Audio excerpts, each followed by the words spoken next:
Hello everyone, Caleb Sports Guy back here again today, and we're here to recap the duels at Daytona that have officially set the stage for the Daytona 500 on Sunday. Let's first start off, however, with the qualifying sessions that occurred on Wednesday.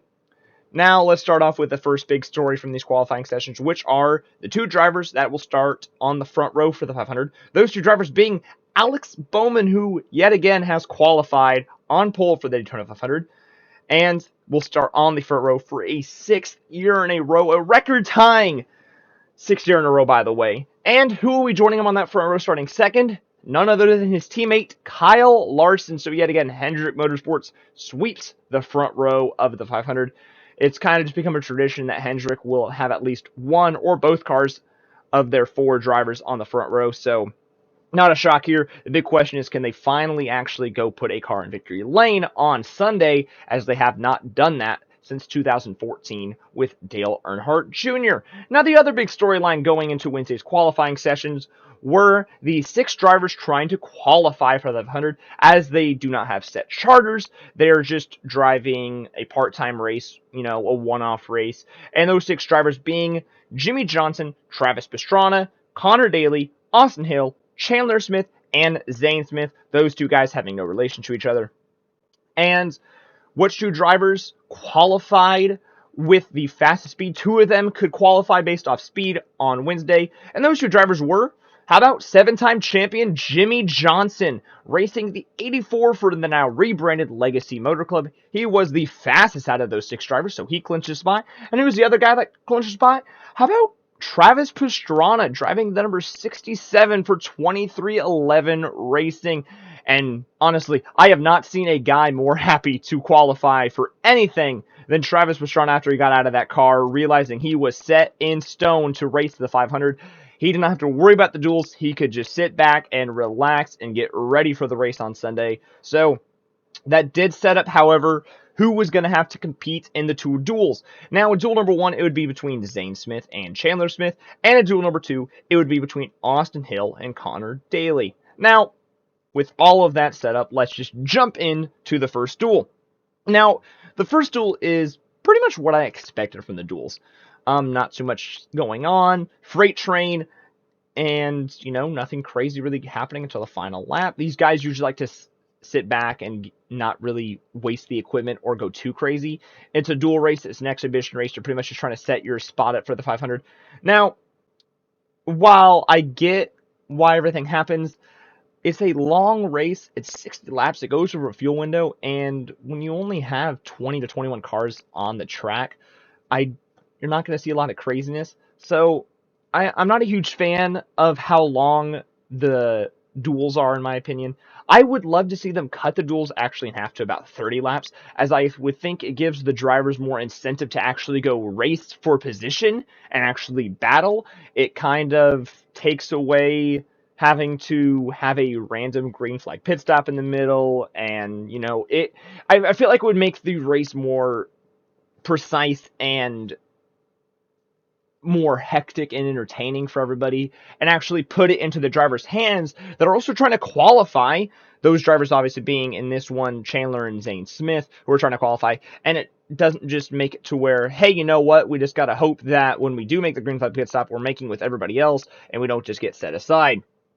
Now, with my opinion out of the way, like I expected, nothing really happened until the final lap, in which they just freight trained around until the final lap. Now, Chris Rebel, he had one heck of a run on the final lap to try to go steal the dual win from Joey Logano, and it looked like he was going to do it until he just could not clear Logano out of turns 3 and 4, and Logano had an amazing surge on the front straightaway, just edging out the number 20 car, and Joey Logano does secure the win in duel number 2, and will start third for the 500, pardon me.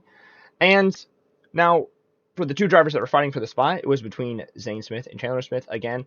And Zane Smith qualified. He is going to drive into the 500 based off his finishing position. And honestly, I didn't expect it. I honestly thought Chandler Smith was going to qualify in this first duel. He was racing in colleague equipment, equipment that has honestly looked really, really good at Super Speedway. So I was honestly really shocked to see that he was not working, especially since that he had a teammate in this duel, in AJ Allmendinger, another driver that's been really good at Super Speedways. So I was honestly just kind of shocked that they did not get it done. However, they didn't get it done. Zane Smith puts a third car in there for Front Row Motorsports, and I'm honestly really excited to see what him and that 36 team can do. Now we're going to head off to duel number 2, and I just want to start off with one of the two drivers that were trying to qualify in this race. Let's start off with Connor Daly. That number 50 car looked terrible. It was honestly embarrassing and laughably bad what we saw when they finally got going. That car was bouncing. I've never seen it. And honestly, I felt so bad for Connor Daly. Come on, this is only his second ever race in the Cup Series. His first one and his debut being at the Charlotte Roval last year. So we had no idea what these cars were supposed to be like. He didn't qualify on Wednesday because of issues that were just so insane. If I'm not remembering incorrectly, it was like an oil line issue with his engine, and he just couldn't qualify. There was no practice, so he couldn't practice. So when the car's just bouncing, he didn't know if it was how the car was actually supposed to react, or he didn't know if it was not supposed to react like that. So he says on the radio, he's like, what's going on? And I felt so bad for him and that number 50 team. And it's honestly astonishing that they brought this bad of a car to Daytona, saying they qualified for the 500 last year with Kaz Grala. So it really does stink. But they were able to get some of it fixed up and get him back on the track. But honestly, Austin Hill and that 6.2 car looked extremely fast. They qualified for the 500 last year as well with Noah Gragson behind the wheel. And that car looked like it was going to race its way in. Now, in the actual racing part of duel number 2, it looked a lot like duel number 1 for the first half. And then in the second half, they started getting a lot more aggressive and pushy and fighting for position. And the aggression boiled over when Daniel Suarez on the back straightaway was just pushing way too hard on the right corner panel of Kyle Busch's number 8 machine, inevitably just sending him into the outside wall, destroying Busch's car. And it collected other cars, most notably Austin Hill, who was just unfortunately in the wrong place at the wrong time and was just caught up into it. And that car was destroyed. It's on the screen right here. He was just caught up. Wrong place, wrong time for the number 62 machine. And because of that, he was knocked out of the duel.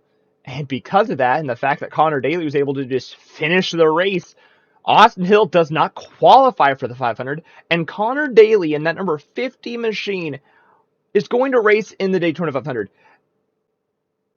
I don't even know how to feel about it. I still honestly can't process the fact that that team that had such a laughably bad race car to start off the race actually qualified for the 500. I feel so bad for Austin Hill, that number 62 machine for Beard Motorsports. Just wrong place, wrong time. Austin Hill, who said he blamed himself for everything and was very upset. I felt so bad for that team. But they are not in the 500. Connor Daly is. And then the race ended up about nothing too crazy happened after that caution. Besides the final lap, it looked like Todd Gillen was just gonna steal the show and win possibly the duel until going into turn number 1 and turn number 2. Larson was just pushing him way too hard. Gillen, I will say, had one of the most impressive saves I've seen in a long time. That car should have been gone. And he saved it. I don't know how he saved it, but he saved that car. But it killed all of the bottom lane's momentum, and it pretty much just gave Eric Almirola the win in the duel, which he did go on to win. So Eric Almirola did win duel number 2. He will set in the second row and start P4. So now we have set the field for the 500. The 4 drivers that have qualified that were not set in stone going into the weekend are Jimmy Johnson, Travis Pastrana, those 2 drivers qualifying based off of pure speed during the qualifying sections, and Connor Daly and Zane Smith qualifying based off finishing positions in the 2 duels. Now, I'm going to make my pick for the 500, and this is one of the hardest races to pick, but I'm going to go with Ryan Blaney. I know in my recap video, I was really big on Ryan Blaney being one of my locks for the playoffs this year, and he is a really talented driver when it comes to super speedways, and he's been so close to winning the 500 in years past. I feel like he could finally do it this year and really just probably set in motion what he can look forward to this year and win a 500 early. That'd be a great way to start off this season for Ryan Blaney, coming off a year where he did not win a race besides the All-Star race last year at Texas Motor Speedway. So I'm going to go with Ryan Blaney to win the 500. Now, I'm going to ask you guys, what did you guys think of the dual races? And who was your pick to win the Daytona 500? And also, I appreciate all the support I've been giving on these videos. I cannot thank you guys enough for everything. So, if you do enjoy the content, please go ahead and consider subscribing. It supports me, and it's completely free. So, why not just go down below, click that button. Helps me more than you guys can know. And you know what? I heard it's a pretty cool button to click. Just give it a click. Why not? It's a pretty cool button. It's a fun button to click. Just click, click, click, click. But that's all for me today, guys. I will see you guys after the Daytona 500. And I hope you guys have a great rest of your weekend. And I'll see you guys in the next video. Peace out, everybody.